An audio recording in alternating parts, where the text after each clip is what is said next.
Hey yo, say hello to the bad guy. And I'm smartening you up. You want to check out Title Match Wrestling. All the cool cats are.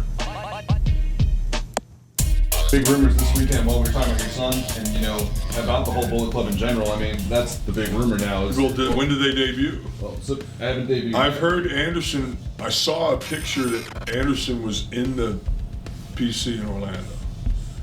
I saw Matt Bloom posted like a selfie, but his head's so big you can't hardly see anything else. But in the background, there's a guy with his back turned, and he was like, So I think I'm happy for Gallows. I'm happy for Anderson too. He can work. I've seen their stuff, and the whole Anderson thing's pretty good because he kind of is like Arn. He has that kind of mannerisms in the ring. Mm-hmm. And Gallows, I'm just happy for him. He's such a good guy. He did whatever you need. He was Uncle Fester before or something, right? Festus. Yeah. And he did that pretty cool. Mm-hmm. He's talented. I like him, Plus, anybody shows love to my kid, I got love for him. He's a great talker. Cody told me, he said, Dad, a lot of times sponsors take him out. He said, Dad, he holds court. He's so funny. He said he sits there and tells stories. He's just funny. I'm really happy now, too. Cody gets to hang out with, before AJ was over there, AJ took Finn Balor's spot. Well, he was Prince Devitt, and AJ took that spot. And AJ's great. But AJ's one of the guys doesn't drink, doesn't do drugs. Like Young Bucks, don't drink, don't do drugs. I'm just happy that my son is around guys who are on top who do that, because they still go out and do stuff and have fun, but I came up in an era when all the top guys drank and did drugs. So to hang out with him, you kind of had to. And I'm happy now he gets to hang out with these guys and they don't. Almost go play video games or something. Right, cool. When I came up, it was Pong when I was like, well, it was a different time. I'm happy that I lived to have survived it. A lot of my people in the same era didn't make it. You brought up AJ Styles. AJ, man. He's had that big series with Chris Jericho right now. How have you been following it at all? Yeah. I watch wrestling because my son's on the scene, so I pay attention. I watch the NXT. I'll be at their show Friday. I think that it's benefiting Chris. Certainly benefiting Chris, and Chris is a talented heel.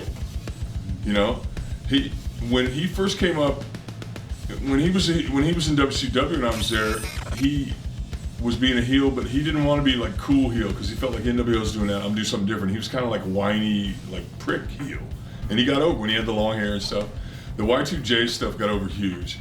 That was huge. He had the coolest entrance in wrestling, and now he's smart enough to. The cool thing about Chris is he can step in, bang, and he's relevant. But I think he's certainly benefited by working with AJ, who can go. And AJ's snug though too. A little bit of that Japanese thing. He knocked Miz's teeth out with that spinning back fist. So I think it's going to be great. I wouldn't have done the back and forth. I'd have left them together, or I wouldn't have put them together. But I wouldn't have broke them up just to get a match at Mania. But they'll deliver. They'll go out there and go 15-18. It'll be sweet. It'll be a lot of 1, 2, and so that's what they're called upon to do, and they can do it, man. What would have been an alternative progression, you think, to get to this match in Mania instead of with the way them? You did it? Yeah. Well, I would have just left them together and let them have a tag match here. Then that's two more other guys who can work, and they could have rocked it. AJ just got here. I would have left him single for a while, but I thought the whole Y2, by the time they came out with merch for that, then they'd already decided to break them up. I just think, like they tell guys to slow down in the ring, how about slow down in the office? Brother. The audience almost can't keep up with that kind of storyline.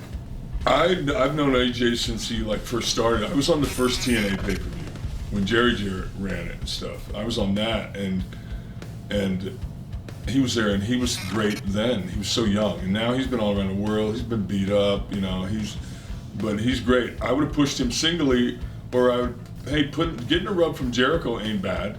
I would put him with them, but I personally would have left them together. They weren't even really over as a tandem, and then they broke back up again. They already were feuding, then they put them together, then they broke them up. Either let them feud or put them together, is my point. And God bless the Young Bucks. I'm looking forward to seeing those cats at WrestleCon. They have been taking care of Cody and hooking him up, and they bring him to the ring. They said, I DM with him, and he said, he's like our Diesel. Like those cats consider themselves the Rockers, but they're both Shawn. They're so cocky, they're so great. They know how to entertain and get over. and they show my kid love, so I got nothing but love for them.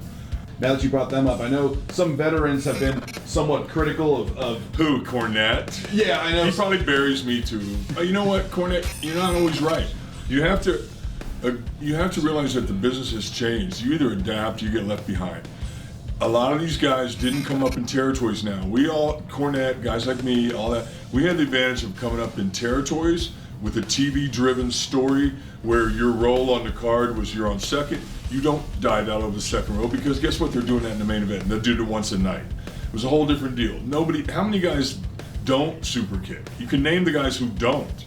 Back in the day with Shawn, nobody else did it. That was it. But now, these guys are competing on this independent scene to get over. So they go like, screw you, man, I'm doing my shit. The whole thing, I tease Cody, get your shit in, man. I tell Cody, no, slow down, guess what? He works top wrist, take the guy over in a top wrist takeover. Nobody has seen that in forever, that guys who know, guys who are in power in our business will go down. They've seen boom, boom, boom, drop down, jump around. And Cody went through that like all big guys do. I went through it. I remember Kev went through it. Kev wanted to leapfrog me and hit me with a flying shoulder tackle. When I'd worked with him in Chicago, with Shawn on the outside and I had Walter Payton on the outside. Kev wanted to do it, and I said, let me get this right. You're the biggest guy in the company, and you want to avoid contact? Like, okay, bro, I get it. You want to show people you can move. Nobody wants to see it. You're not Rey Mysterio. It's not going to look very cool. No, but we did it, and then it didn't. And then he saw it back and was like, no, bro, didn't make sense. They don't want to. I try to tell Cody, people want to see big guys do big things. Yeah, it's really cool that you can jump on the top rope and you can jump all around, but it doesn't look that good. You're going to probably get hurt, and you're 6'8", 260. Be a big badass. Brother. Hey, yo, say hello to the bad guy. Come and check me out at the South Texas Comic-Con, and I'm bringing a few buddies with me. Eazy-E, Eric Bischoff's gonna be there. X-Pac is gonna be there. And I think you should be there. Dare ya.